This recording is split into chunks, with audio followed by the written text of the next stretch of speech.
Welcome back to Adventures in Freeze Drying. Today we are going to freeze dry junior mints to continue my candy series. I'll turn on my machine here in a minute. I'm going to set it to 135 in candy mode, and then as that's cooling off, we'll get our candy ready to go in. So I'm going to go ahead and hit customize on my Hrvest right here. I'm going to use the up arrow to get that to 135 degrees. I always have my extra dry time set to 24 hours. I'm going to hit save. And then I'm going to hit start, and we still need to do the 15-minute cool down period before we put our candy in. Junior mints are one of my favorite candies. When I go to the movies, they're what I want to munch on as I'm watching the movie. They actually puff up and get nice and crunchy, but they have that dark chocolate exterior, so they're wonderful. You will want to put these like 5 in a row and spread them out.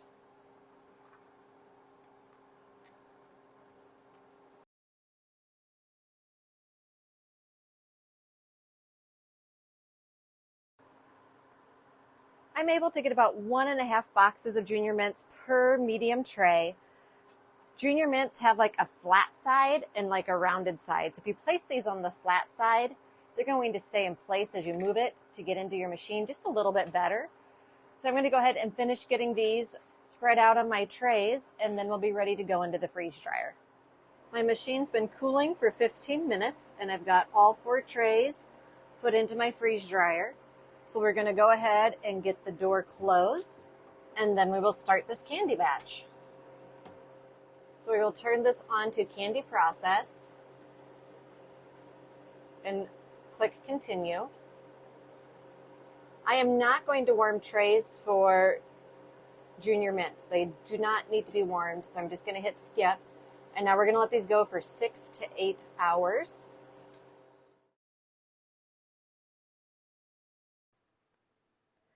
I let these sit overnight with the lid on them, so that way they would be cool to the touch, so I would be able to go ahead and package up my junior mints. Looks like I had one, if I can find it back, that just didn't pop, but those are pretty good odds compared to what happens with like my caramel M&Ms and stuff. So there it is. There's the one that just didn't pop for whatever reason. So I'm going to go ahead and we'll give these a taste test.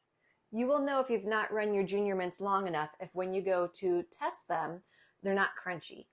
They do take at least 6 hours. I've had them in the middle of summer take 8 hours.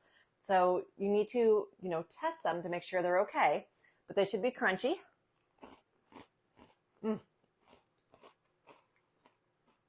taste just like a junior mint, but crunchy. Thank you for joining me on Adventures in Freeze Drying. We'll see you next time.